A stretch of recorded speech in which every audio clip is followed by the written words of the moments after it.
Hey everybody, and welcome to the channel. I wanted to do a quick video here. We're just starting out the channel. It's all going to be based on backyard down-home barbecue.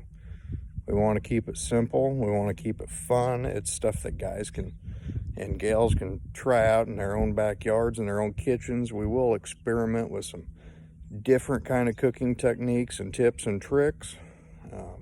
It's not going to be a competition based barbecue channel. We will show some of that, but for the most part we want to use this channel to spread ideas and tips and tricks that I've tried and used and had success with. You can take them home, you can try them in your own kitchens, in your own backyards, and on your own grills. Try to bring you some value that way. So the first thing I'm going to do, and if you've watched any of our videos, you might have seen the sneak peek at the new barbecue that's currently getting built. The thing is getting really close. We're a week away from being able to cook in it. We did do a test burn in it, but that was about it. So tonight, I run 3 different barbecues. Tonight, we are going to showcase a very cheap down-home backyard barbecue that anyone can build for $250 to $300 in their backyard in a day, and cook a lot of food on it. You can do anything from burgers and brats to feed the kids at in a backyard barbecue type setting. You can cook a pig in it if you want to. So without further ado, here is the cinder block pit. Very simple construction. Like I said, this is something anybody can do in a weekend or in a day in their own backyard if they so choose. And I put this together a year ago because I needed a way to cook a couple 100 pounds of food. Had a couple events we needed to do 150, 200 pounds of meat, and I just didn't have the space to do it. And I'd been working on the plans to build the new barbecue that will debut here probably in a week, maybe 2. So you can set this up in a number of configurations. The first way I had this set up was I had it set up as an offset. So I had built a firebox on one end a little bit shorter, and I'd put a wall of blocks in the middle, and it flowed into a cook chamber. Since then I've reconfigured this to where now it's just one big pit.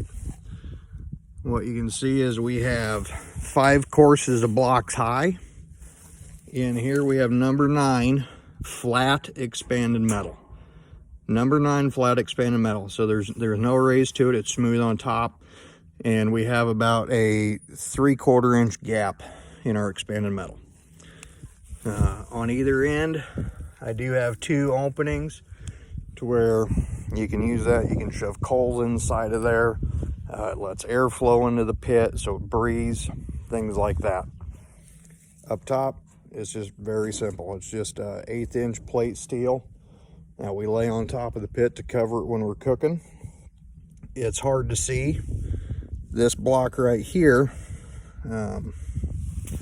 once you get down inside of the pit, the lighting is terrible here. This block here actually acts as a chimney flue for the pit. There's a block down in there a little deeper. There's an opening in the blocks to allow your smoke and your heat to escape here and act like a chimney flue. I do use rebar, 3/8 rebar across the pit to help suspend the expanded metal, hold it up a little bit. But like I said, it's a really simple pit. It cooks really, really well. It holds heat for a long time. It would hold heat even longer if a guy went to the trouble of filling your block with sand or some kind of insulating material, dirt, sand, gravel, something. But you can put a lot of meat in it. It cooks really nice, cooks really slow.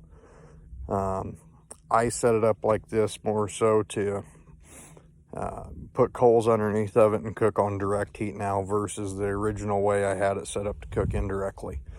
You know, there's something that just kind of takes you back to the foundations of barbecue. You know, if you pay attention to the old way they used to do it, and well, they still do it. You know, you get down to Texas and Georgia, and there's a lot of barbecue joints they still cook on block pits. And it's just something kind of nostalgic about it. So that's where the block pit came from. Anyway, hope you enjoyed the video.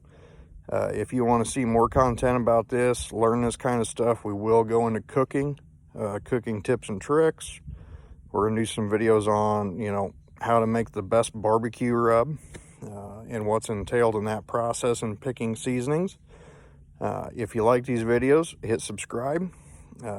Drop me a comment below if you do subscribe, if you like the channel. If you have ideas for videos you'd like to see, by all means, leave me some comments below. Anyway, thank you.